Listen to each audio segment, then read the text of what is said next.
Bien, mis hermanos, vamos a abrir la palabra del Señor en la segunda carta de Pedro, en el capítulo 2, y hoy estaremos considerando los versículos desde el 4 hasta el versículo 10, hasta el punto seguido que aparece en el versículo 10. Segunda carta de Pedro, capítulo 2, desde el versículo 4 hasta el versículo 10. Leo la palabra del Señor en favor de mis hermanos. Dice así la Escritura. Segunda carta de Pedro, capítulo 2, versículos 4 al versículo 10.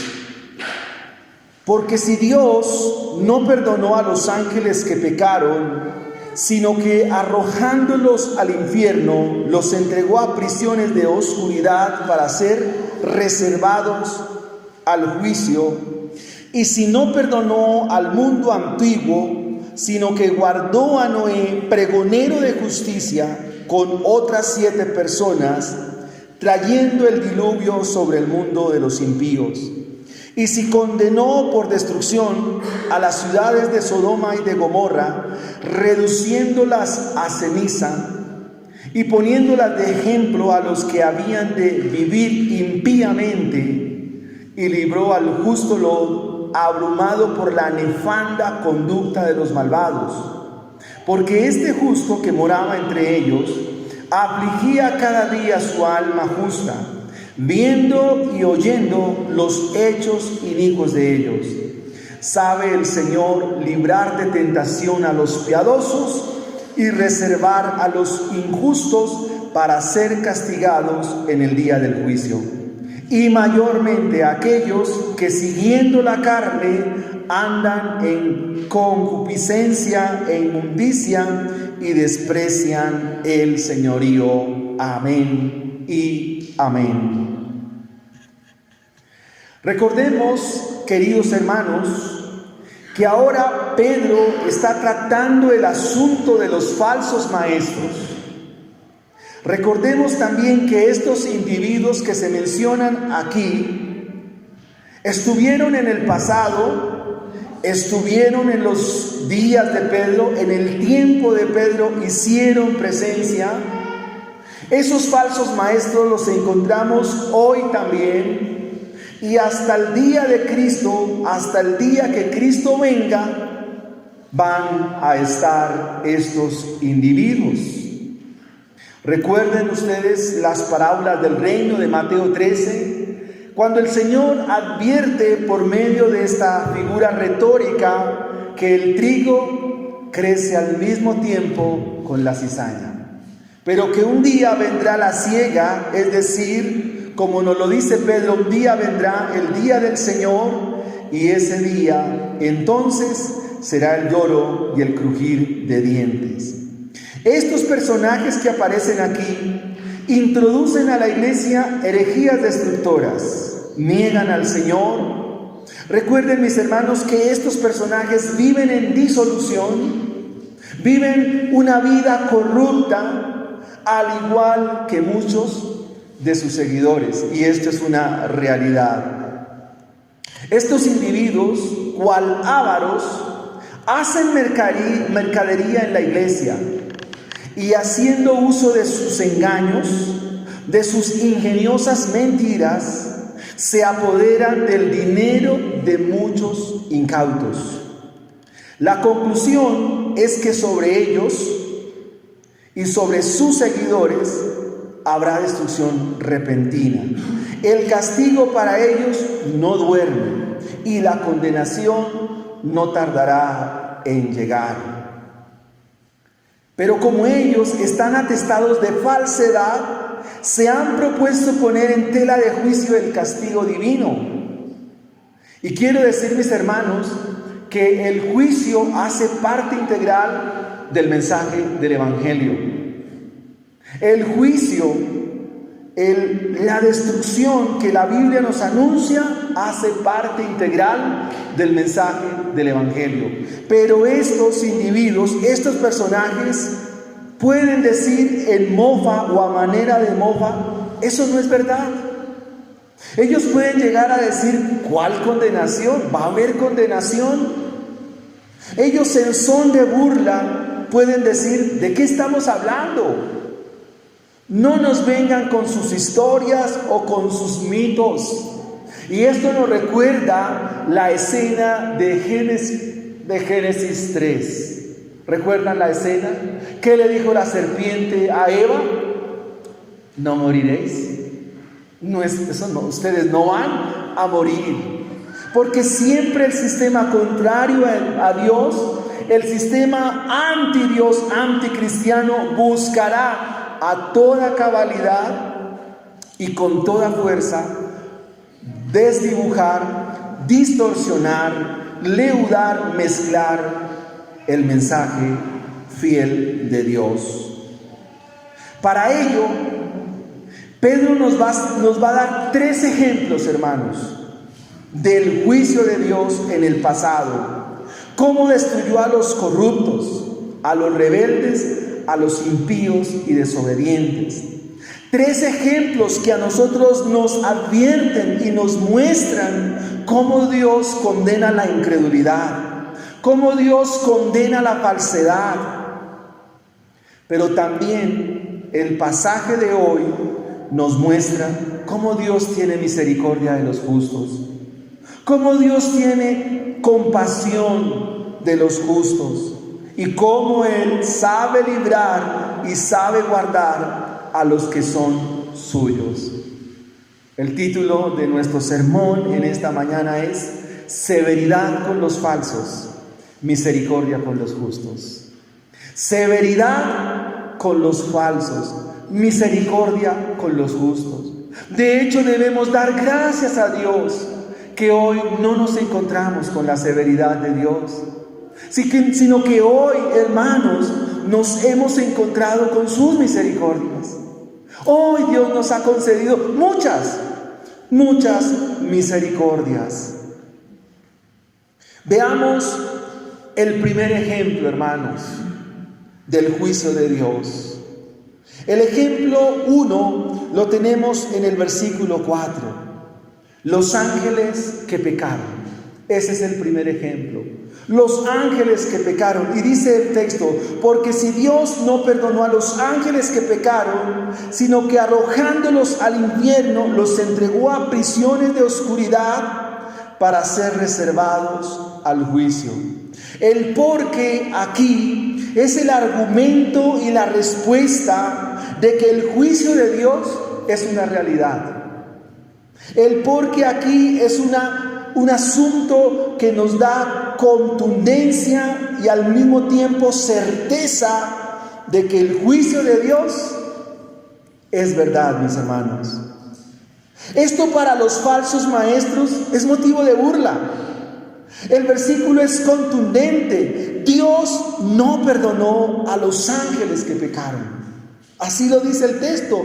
Dios no perdonó a estos seres angelicales, sino que los arrojó al infierno. Esta palabra infierno aquí es la palabra griega tártaro, que se usaba en los días de Pedro para hablar de un lugar parcial de tormento, no un lugar definitivo, sino un lugar parcial de tormento, un lugar de castigo. Allí en el Tártaro están confinados estos ángeles que pecaron y están siendo reservados para el día del juicio final. Y dice el texto, porque si Dios no perdonó a los ángeles que pecaron, sino que los arrojó al Tártaro y están confinados en prisiones de oscuridad para el día del juicio, ¿qué les hace pensar a ustedes, a nosotros como iglesia, que Dios no vaya a ser severo con aquel que anda impíamente?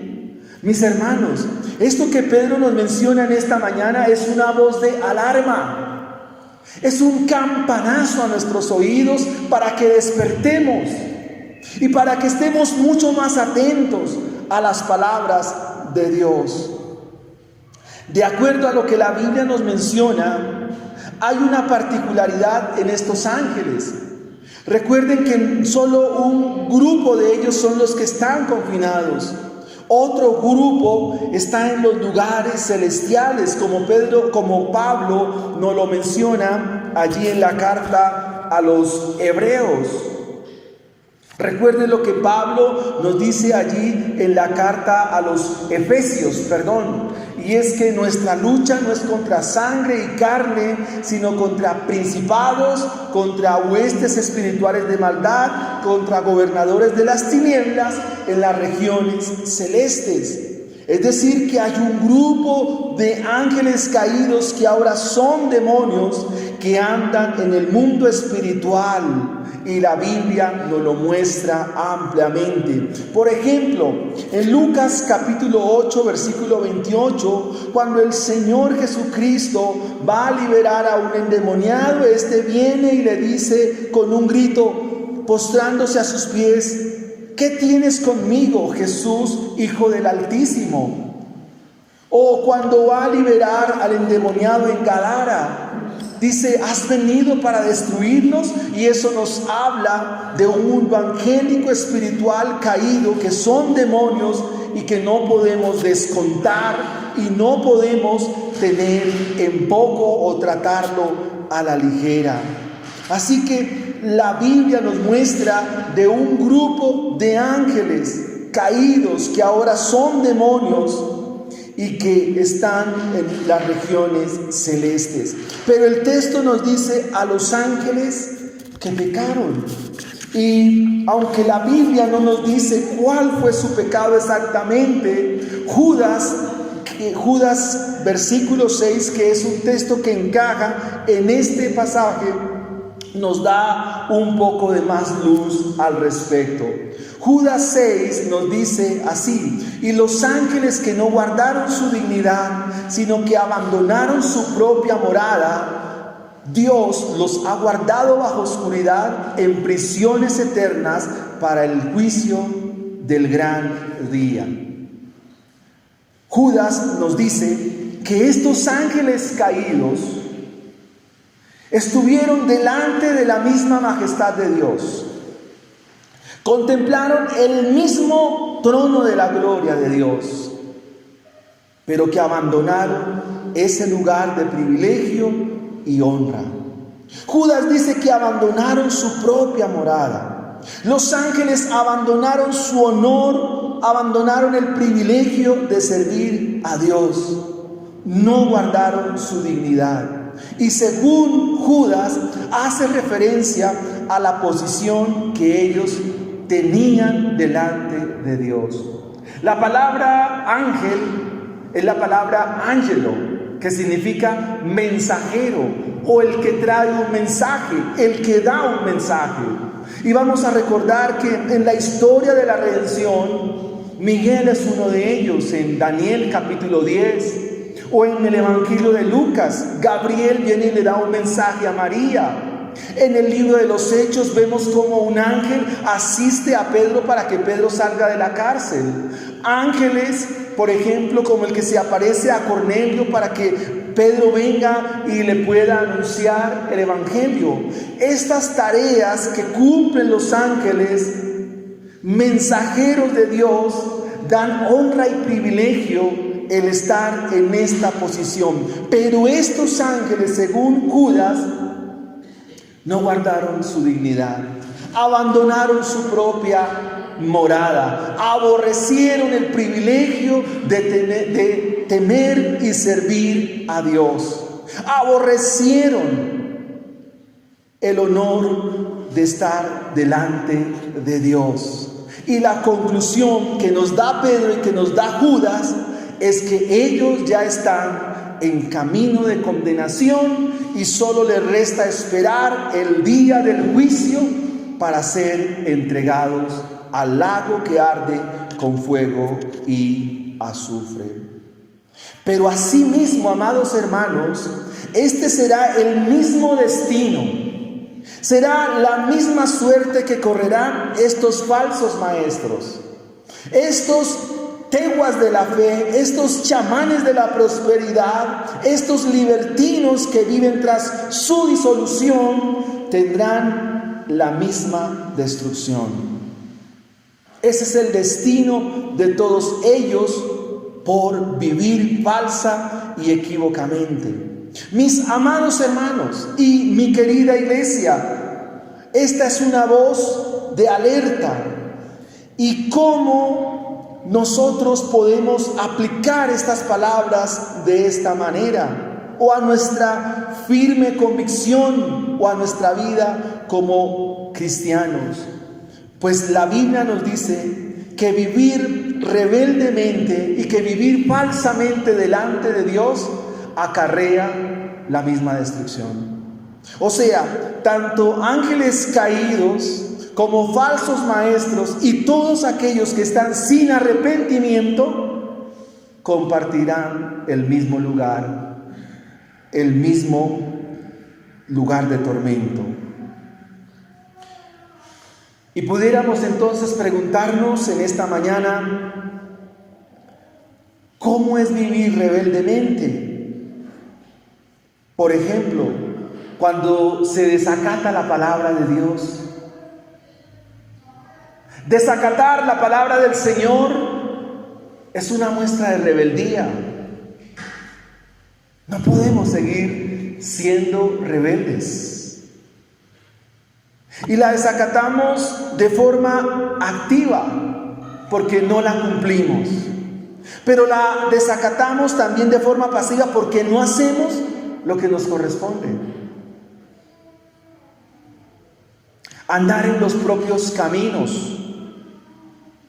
Andar en nuestros propios caminos, en nuestros propios intereses, en nuestras propias realidades, es vivir rebeldemente. Hermanos, vivir en la necedad del pecado, aborrecer la santidad, es motivo de rebeldía, hermanos. Vivir en desobediencia a Cristo y a su palabra es rebeldía. Vivir en idolatría, hermanos. Vivir bajo las obras de la carne que nos menciona Pablo en Gálatas 19 al 21. No solo es estar bajo una falsa enseñanza, seguir una falsa enseñanza, no solo es seguir el error, sino que también, amados hermanos, es vivir lejanos y distantes de la palabra del Señor. Esto también es rebeldía. Y eso nos muestra, amados hermanos, que hoy más que nunca la palabra de Dios tiene que alumbrarnos y darnos mucha esperanza.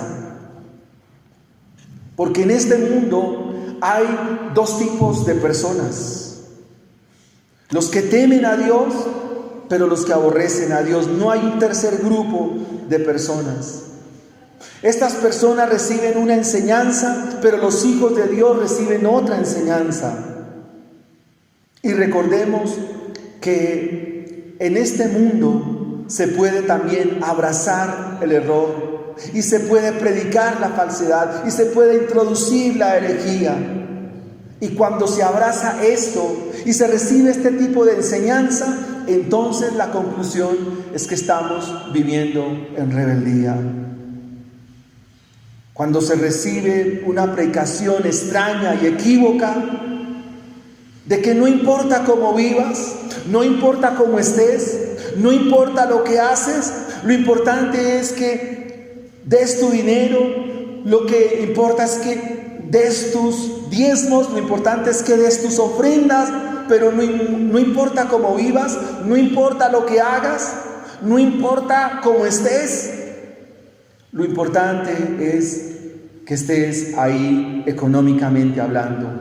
Abrazar este tipo de enseñanzas, escuchar este tipo de errores, nos hace partícipes del error, y esto acarrea destrucción. Tenemos, amados hermanos, que filtrar mucho más lo que escuchamos. Llámese por las redes sociales, por el WhatsApp, llámese por YouTube, llámese por el Facebook, por la red social por la radio, por el internet, por donde sea, tenemos que filtrar la enseñanza. Y quiero compartir aquí algo que dijo el pastor Sugel Michelin con respecto a este tema, y es que la mejor manera como tú eres bendecido es por las predicaciones de la iglesia local, por las predicaciones de la iglesia en la cual estamos.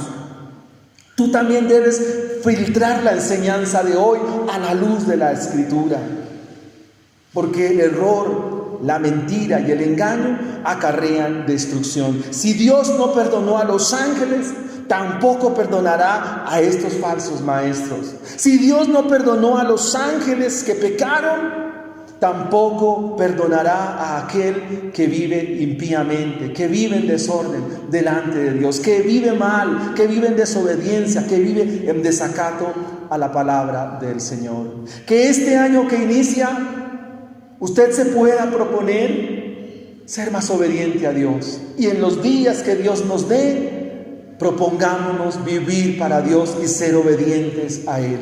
Arreglar la vida. Arreglar, hermanos, delante del Señor. Veamos el segundo ejemplo. El segundo ejemplo lo encontramos en el versículo 5. Dice el texto: y si no perdonó al mundo antiguo, sino que guardó a Noé, pregonero de justicia, con otras 7 personas, trayendo el diluvio sobre el mundo de los impíos. El diluvio universal es lo que nos menciona aquí como el segundo ejemplo el apóstol Pedro. El mundo en los días de Noé no era muy diferente al tiempo de Pedro, no dista mucho del tiempo en que ahora vivimos.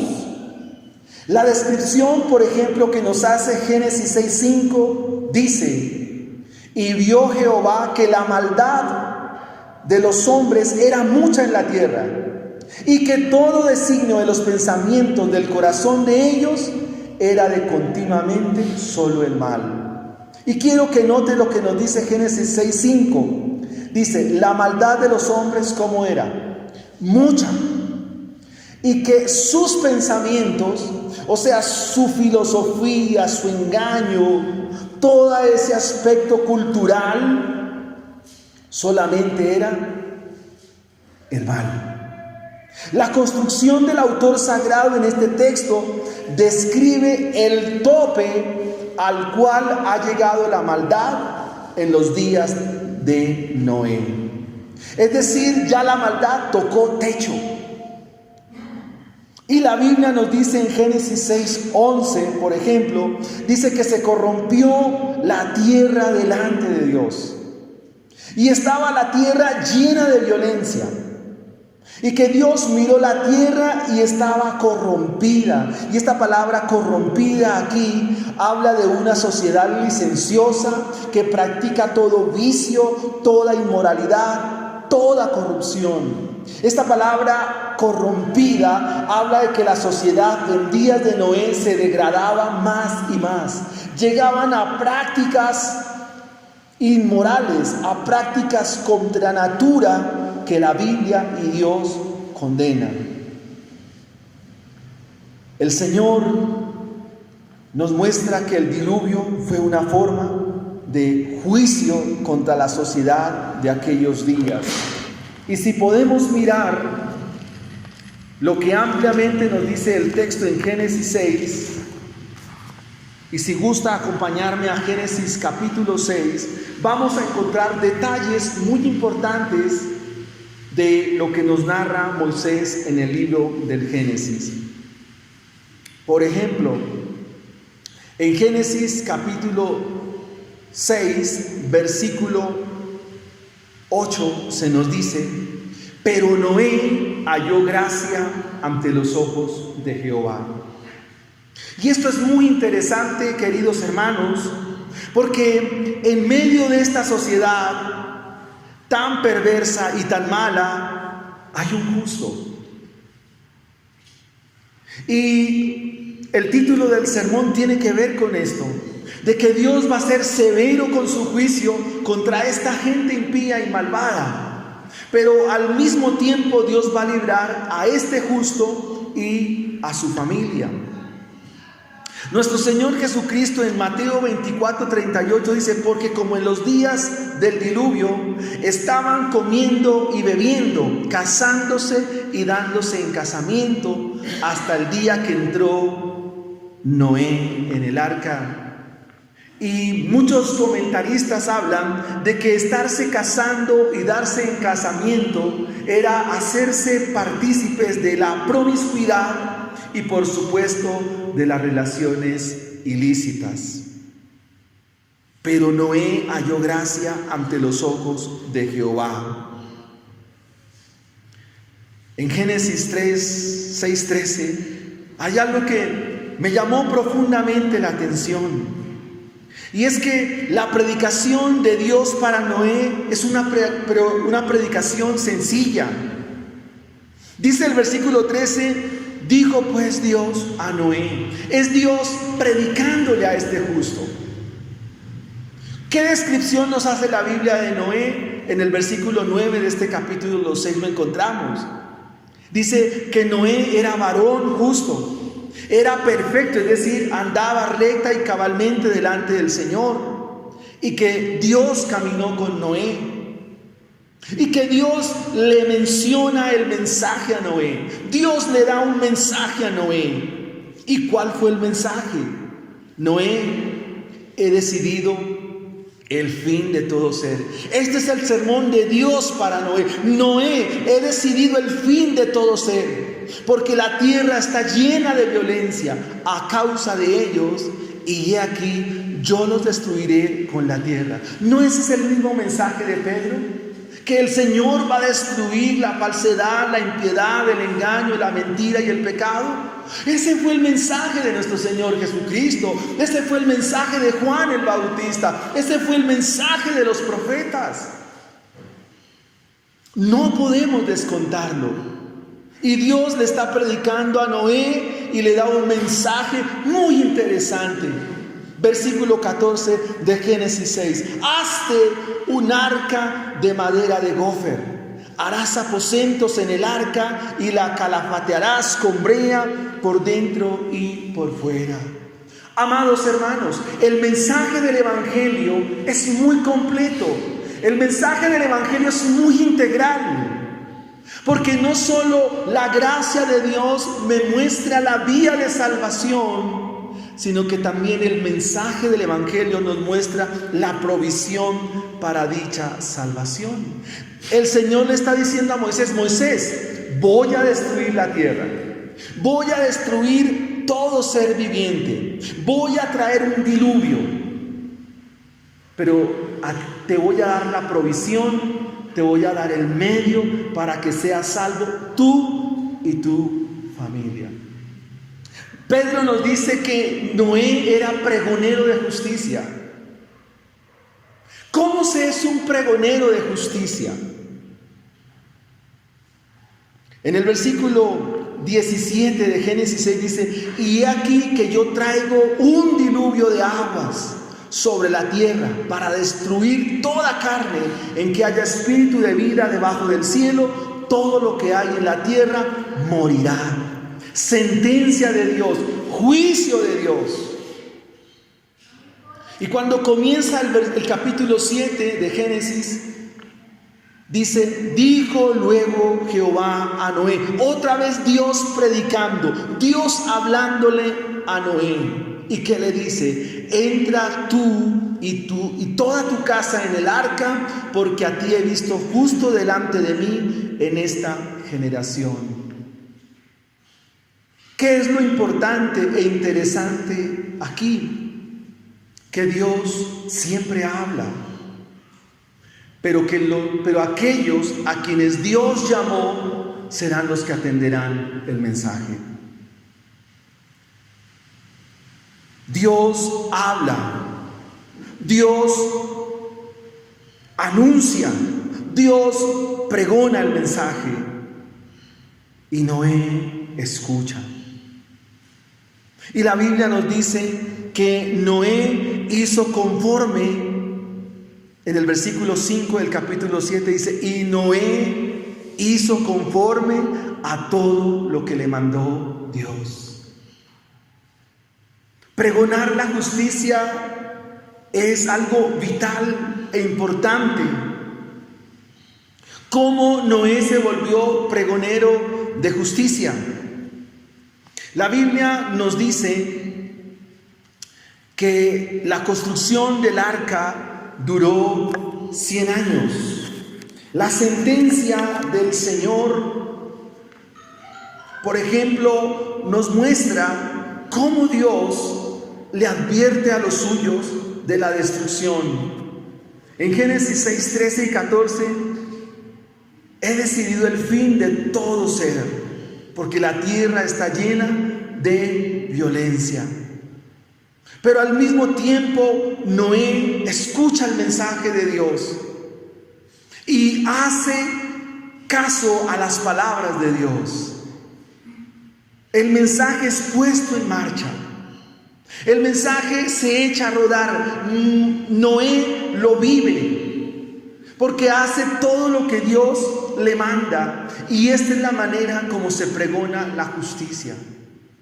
Quiero dejar muy en claro, amados hermanos, que tú te vuelves pregonero de justicia más que por lo que dices, mucho más por lo que haces. Cuando tú atestiguas con tu vida el cristianismo que vives, cuando tú evidencias con tu vida, con tus acciones, con tus obras, lo que has creído del Evangelio, eres un pregonero de justicia. Cuando las personas veían a Noé construir el arca, dicen los comentaristas, los expertos en tradición del Antiguo Testamento, que todos los que se acercaban a Noé le preguntaban, ¿qué estás haciendo? Y la respuesta de Noé es, estoy haciendo un arca porque vendrá un diluvio de aguas y Dios juzgará la tierra. Y muchos ante esta voz se burlaban y decían, mi padre vio construir esta arca y no ha pasado nada. Mi papá vio construir el arca y no ha pasado nada. Yo ahora veo construir el arca y no ha pasado nada. Y Génesis 2:6 nos dice que de la tierra subía un vapor que la regaba. Es decir, que el asunto de llover era muy extraño, no se creía. Y de esta manera Noé se vuelve un pregonero de justicia. Los que veían a Noé negaban el juicio de Dios, negaban que tal diluvio fuera una realidad, negaban que tal diluvio fuera a ser algo real para ellos. El autor de Hebreos en el capítulo 11, versículo 7, nos dice un texto extraordinario que encaja en esto que estamos indicando. Dice el autor de Hebreos en el capítulo 11, versículo 7, dice, por la fe, Noé, cuando fue advertido por Dios acerca de las cosas que no se veían, con temor preparó el arca en que se salvase él y su familia. Qué interesante, porque, amados hermanos, dice que la fe lo lleva a uno a escuchar la advertencia de Dios. Esa fe es la que nos da certeza acerca de las cosas que no se ven. Pero esa misma fe nos lleva a tener temor, y por ese temor somos obedientes a Dios. Dice, con temor preparó el arca en que se salvase. Pero también por esta fe condenó al mundo. ¿Cómo condena esa fe al mundo? Pues lo veían trabajar, lo veían elaborar el arca, poner la madera, hacer los compartimentos. Cuando ya vieron la fila de animales para entrar al arca, esta fe está condenando porque está hablando de algo que no se ve. Y dice que fue heredero de la justicia que viene por medio de la fe. Qué interesante, Porque el juicio de Dios se nos muestra que es por fe. Y de la misma manera, ese juicio nos muestra la provisión. Dios le dice va a haber un juicio, pero al mismo tiempo Dios le da provisión para que se pueda salvar él y su familia. La fe le lleva a creer acerca de lo venidero. Para ese entonces no llovía, pero Noé con temor obedece a Dios y de esta manera pregona la justicia. Y una vez más, mis amados hermanos, la obediencia a Dios es vital. La obediencia al Señor es clave. Tu vida de obediencia testifica e indica que eres un pregonero, eres una pregonera de justicia. ¿Y por qué? Porque a Noé se le concedió gracia. Era varón perfecto, justo en sus generaciones, y con Dios caminó Noé. Este hombre de buen testimonio, al contrario de la sociedad de aquellos días, vivía para Dios. La justicia se pregona cuando se obedece a Dios. Y la evidencia de esa justicia es una vida cambiada, una vida transformada. Esa fe es la que le lleva a construir el arca. Y la fe es por el oír y el oír por la palabra de Dios. Dios habló a Noé, Noé escuchó y Noé actuó. Y eso pasa en todos aquellos que son del Señor. Cuando los cristianos viven el mensaje del Evangelio, cuando nosotros vivimos el mensaje que escuchamos, cuando vivimos lo que leemos en las Escrituras, somos pregoneros de justicia, somos herederos de la justicia que viene por la fe. Ahora el capítulo 7, versículo 1 de Génesis dice el Señor a Noé: entra tú y toda tu casa. Esta fe nos tiene que ayudar a todos nosotros para salvar nuestras familias. Esta fe tiene que hacerse evidente, patente en los nuestros hermanos. Si no, no estamos haciendo nada. Esta fe tiene que ayudarnos para con nuestros hijos. Esta fe tiene que ayudarnos para con nuestra esposa o nuestro esposo, para el que nos rodea, porque este es el propósito al cual Dios nos ha llamado. Esta es la manera como Dios muestra misericordias con Noé. Dios va a ser severo en su justicia con esta generación impía, mala, pero tendrá misericordia de este justo. Tendrá misericordia de Sem, Cam y Jafet y sus esposas. Tendrá misericordia de Noé y su familia, porque Dios sabe librar a los suyos del juicio. Dios sabe librar a los suyos de la perdición. La predicación centrada en el Evangelio te va a hablar de la justicia de Dios, que se manifiesta en la persona de nuestro Señor Jesucristo.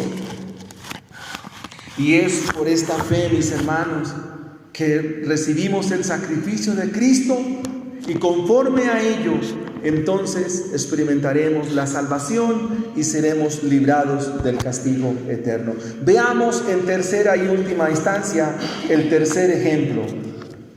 El primer ejemplo, los ángeles que pecaron. El segundo ejemplo, el diluvio.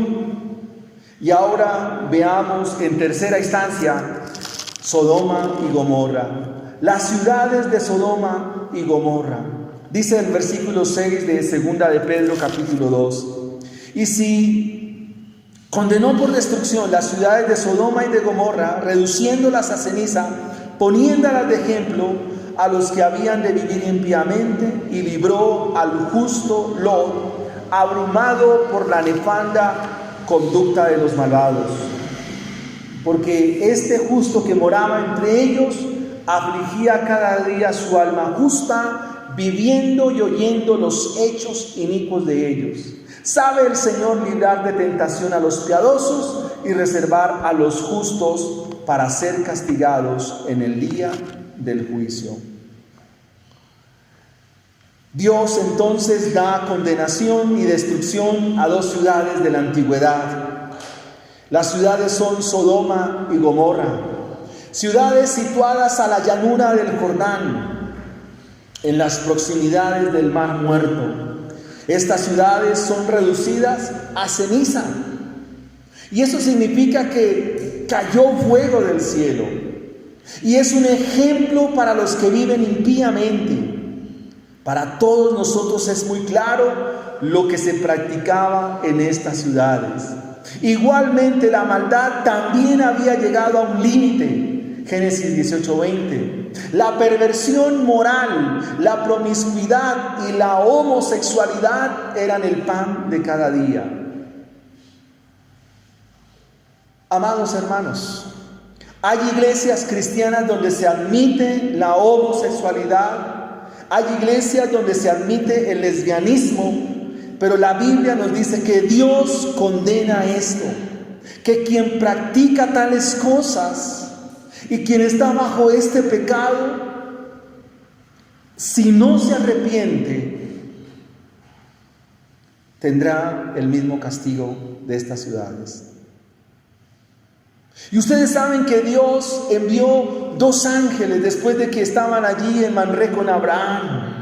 Y cuando llegaron a Sodoma a la caída de la tarde, la Biblia en Génesis 19 nos dice que Lot salió a recibirlos, que Lot los recibe en su casa. Pero los sodomitas, quienes son descritos por estas prácticas contra natura, los habitantes de esta ciudad, le dijeron: Lot, queremos conocer las personas que llegaron a su casa. Pero no era conocerlas de mucho gusto, no, era porque querían tener cosas perversas con ellos. Lot dice: no, ¿cómo van a hacer tal cosa? Tengo 2 hijas vírgenes, yo las saco y hagan con ellas como bien les parece. Y la gente comenzó a instigar y a tratar de empujar la puerta. Los ángeles entonces extendieron su mano sobre ellos y los dejaron ciegos. Y ellos apresuraban a Lot y le decían: Lot, sal de aquí, porque vamos a destruir las ciudades. Esta práctica y sus derivados, lo que ellos hacían, se le conoce como sodomía. Todos estos vicios llegaron también a tope, perversiones. Y obviamente vino el juicio de Dios. Estos días ustedes saben que fue muy tendencia la isla de Jeffrey, el apellido se me va, pero saca una lista de todas las celebridades de Hollywood que iban a visitar la isla para tener allí cosas con niños. Y toda la lista de personas que ha salido, eso ha sido un escándalo. O sea, la perversión no es de ahora. La perversión es desde los tiempos del diluvio, desde los tiempos de Lamec, el descendiente de Caín, desde los días de Adán, desde los días de Sodoma, desde nuestros días. Y como hoy hablábamos con un hermano, ¿quién sabe qué otras cosas vamos a mirar? Pedro refiere a Lot aquí como justo. Y si nos preguntamos, pero no era tan justo como parecía, porque ¿quién va a entregar sus hijas a una sociedad tan degradada como los sodomitas? Lot le dice: os ruego, hermanos, no hagáis tal maldad, no hagan eso. Y obviamente esto, como es para Lot, es reprochable y es un acto de debilidad. Pero finalmente los ángeles toman a Lot y le dicen que al rayar el alba, date prisa, Lot, salgamos, sal de aquí. Lot le dice: no alcanzo a salir hasta las montañas, y llegan a la tierra de Sinar. Lot es librado junto con sus 2 hijas, pero su esposa mira hacia atrás y se vuelve estatua de sal. Pedro nos dice que Lot, ¿cómo vivía? Abrumado. Es decir, que a Lot lo atormentaba A Lot le causaba molestia. Literalmente dice que estaba atribulado por la conducta de estos malvados. Porque este justo que moraba entre ellos, dice, afligía su alma. ¿Cómo se trae aflicción a un alma justa? Escuchando cosas que no son, escuchando mensajes que no son, viendo cosas que no son. Y esto no debe complacernos, esto debe todo lo contrario, debe generarnos molestia. La palabra que usa aquí Pedro es la palabra nefanda, que significa repugnancia, que significa detestable. Alguien nefando es alguien que es detestable, que se hace repugnante, que no queremos oírlo, no queremos escucharlo. Y esto tiene que también ponernos hoy en camino para saber qué es lo que yo escucho, hermanos. Si yo escucho un mensaje que no me bendice, que no me edifique, sino que me atribula, le causa aflicción a mi alma, ¿para qué lo escucho? No escuche más eso. Si yo estoy en medio de personas que viven hablando impíamente, ¿para qué estoy ahí? Si estoy en medio de personas que su conducta es contraria a Dios, contraria a lo que yo creo, contraria a lo que la Biblia me dice, ¿para qué me hago de estos amigos? Si estas personas que me rodean no me ayudan a mi vida espiritual, ¿para qué las tengo de amigos? Porque eso es lo que genera aflicción al alma. Esto es lo que genera fatiga, molestia a nuestra vida espiritual. Y Dios dice que hay que salir de ahí.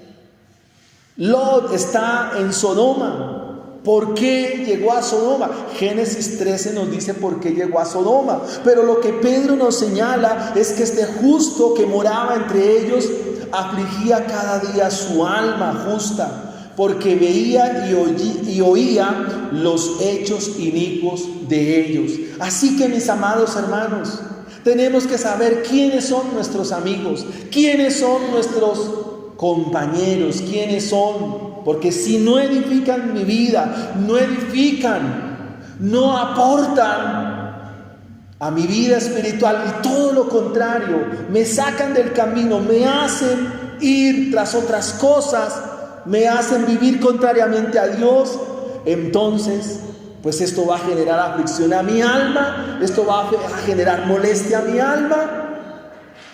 Por tanto, yo debo cortar. Literalmente Lot se sentía atormentado por estas personas. ¿Qué produce ver y oír un falso maestro? Aflicción. Miren, hermanos, yo a veces me pongo a mirar canales y yo digo, este no sabe lo que está hablando. Me molesta. Hay muchas cosas que ya me molestan. Y no porque tenga total de la revelación, no, hermanos, no es mucho lo que sé. Pero Pedro nos dice que de manera análoga, la recompensa para los que hacen estas cosas es el juicio de Dios también. Es el juicio del Señor. Pedro nos dice que Lot sale y es librado. Y el versículo 9 nos da el Evangelio. El Señor sabe librar de tentación a los piadosos. Para los días de Pedro, y recuerden lo que hemos estudiado, Pedro le está diciendo adiós a este mundo. Y él sabe que la iglesia se va a enfrentar a estos personajes. Y la recomendación de Pedro es: manténgase en la verdad, manténgase en el Evangelio, porque el Señor sabe librar de tentación a los piadosos. Nosotros somos muy dulces a la falsa enseñanza, hermanos. Nuestros oídos son le agrada escuchar todo lo que es contrario a Dios. A nuestro oído le desagrada que nos hablen de juicio, que nos hablen de la santidad. O sea, no nos gusta. Porque ¿a quién le gusta que le señalen y le pongan el dedo en la llaga? A ninguno, ¿verdad? No le gusta que le digan, hermano, estás actuando mal. No nos gusta dar cuentas, pero es lo que la Biblia hace con cada uno de nosotros. Y esto no debe ser motivo de rechazo. La verdad, aunque duela, gloria a Dios. Porque la verdad no tiene por qué dolernos. La verdad tiene por qué abrazar el gozo. Cuando yo escucho la verdad, si soy un hijo de Dios, ¿a qué me debe llevar? ¿A sentirme mal? No, mis hermanos. Cuando ustedes escuchen la verdad, digan gloria al Señor. Gracias, Señor, por hablarme. Porque nosotros, nos dice la Biblia, ¿de qué somos? ¿De la verdad o del engaño? Somos de la verdad. Entonces la verdad no tiene por qué incomodarnos. Y es lo que Pedro les va a dejar a esta congregación. 3 ejemplos que nos hablan de cómo es el juicio de Dios. Espero, mis hermanos, en esta mañana que ustedes puedan tener esa dicha y esa bendición de recibir estas palabras en esta mañana. El mensaje equívoco produce molestia, pero el Señor sabe reservar a los suyos. Quiero que miremos algunas aplicaciones, mis hermanos. Amados hermanos, conocer a Dios es conocer sus juicios. Así como Dios es amor, Dios es misericordia, Dios es gracia, Dios es fiel, Dios es justo. Dios es justo. El Evangelio me presenta todo de Dios. Muchos andan y buscan solo esa parte amorosa, tierna del Señor, y es verdad. Pero no podemos desconocer sus juicios, hermanos. Muchos cristianos tienen un concepto equívoco de la gracia. Y la gracia de Dios precisamente nos muestra el juicio de Dios. El Evangelio es gracia, pero el Evangelio también es justicia. El Evangelio es un Evangelio integral. Y Pedro invitó a sus lectores, nos invita hoy a nosotros que vivamos por esta gracia, pero sin desconocer que un día vendrá el juicio de Dios. ¿Sobre quiénes? Sobre quienes no tienen y no hay temor de Dios. ¿Para qué nos sirven estos 3 ejemplos? ¿Para qué nos sirve el ejemplo de los ángeles que pecaron, el ejemplo del diluvio y la destrucción de Sodoma y Gomorra? ¿De qué nos sirve esta enseñanza? ¿Cómo esta enseñanza hoy nos amonesta a nosotros? Hermanos, la falsa enseñanza es grave. Escuchar el error es grave. Escucharla, eso que llamamos o que se llama la confesión positiva, el que tú lo declares, el que tú puedes, el que no es solo es que lo digas. Hermanos, eso no conduce a ninguna parte. La falsa enseñanza es grave, al igual que es grave vivir inmoralmente. El mismo destino correrán todos aquellos que viven falsamente y que viven pecaminosamente. Ellos tendrán su recompensa.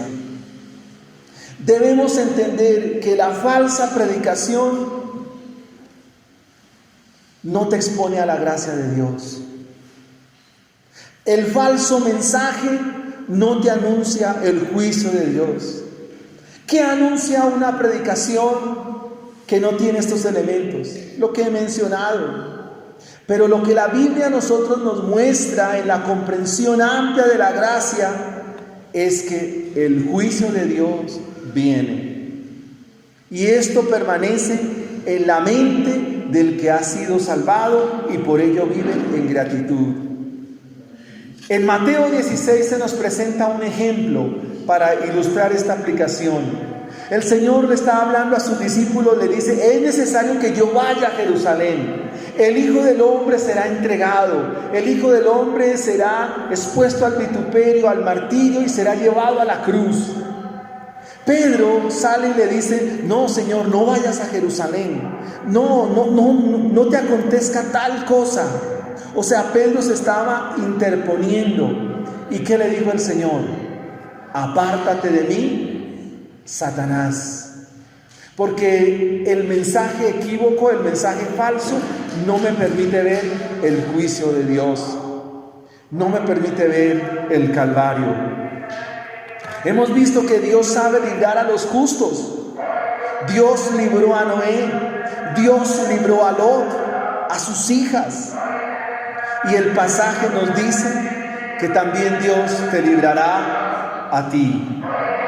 El pasaje nos dice que Dios te librará a ti, por cuanto tú eres un justo, por cuanto tú eres una persona del Señor. La Biblia nos dice, amados hermanos,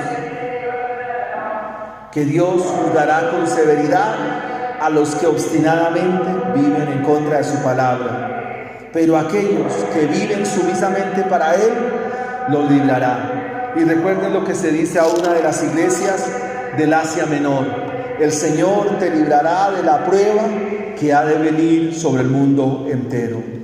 Dios hoy nos hace un llamado a perseverar en la verdad. El mundo de hoy es hostil, avasallante contra la iglesia, contra la Biblia. Pero, amados hermanos, debemos seguir proclamando la verdad y viviendo en esta verdad. Y aquí la pregunta final es: ¿cómo Dios sabe librar a los suyos? ¿A qué sabiduría se refiere Dios? Pues obviamente Dios se refiere a la sabiduría mostrada en la cruz del Calvario. Allí Dios supo librarnos, porque su Hijo Jesucristo pagó por nosotros. La justicia que era sobre nosotros y que nos mandaba al mismo infierno, esa justicia cayó en la cruz del Calvario. De esta manera es como Dios sabe guardar a los suyos. Dios supo guardar a Noé al proveerle un medio de salvación, el arca. Dios supo guardar a Lot al proveer de ángeles. Hoy Dios ha provisto a su Hijo Jesucristo para que por Él nosotros seamos salvos de la ira venidera. Sobre esa base es que la iglesia es guardada. Sobre esa base es que la iglesia es salvada. Sobre la base del sacrificio del Hijo de Dios en la cruz del Calvario. Sobre esa base nosotros seremos librados en aquel día cuando Él venga. El libro de Apocalipsis, en el capítulo 7,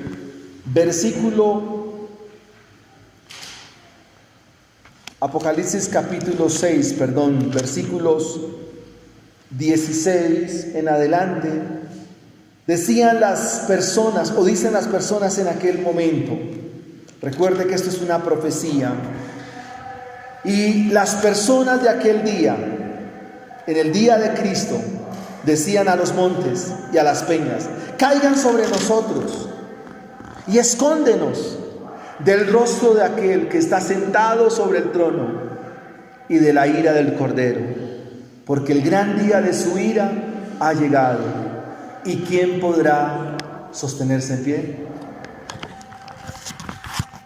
Amados hermanos, esta carta de Pedro